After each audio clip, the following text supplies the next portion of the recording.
This is what happens when you have a quantity of something and then you add more to it. This is dilution. The principle is so simple that a child can understand. And you can create this little science project at home. Sorry, you can have your tea back. Okay.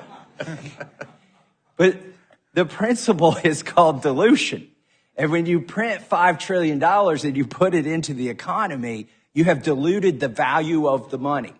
So for instance, if you had a minimum wage at some amount and somebody was making minimum wage and they were still making minimum wage after this money was printed, they actually are making considerably less in terms of real dollars. It's dilution.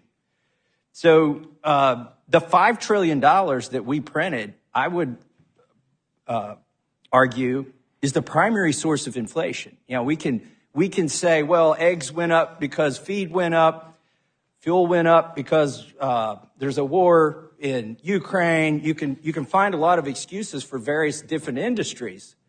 But what is the probability that every price went up all at the same time? You can't blame them on specific supply chain problems.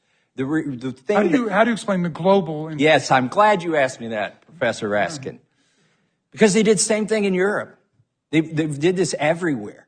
They printed their own equivalents of the Federal Reserve and treasuries, created their own money out of thin air. Mm-hmm. It may be the only thing that saved our dollar is that everybody else did the same thing to their currency.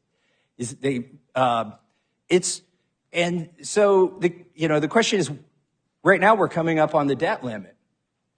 Why isn't anybody proposing to print more money? Why aren't the economists proposing to print more money? Because it is poison.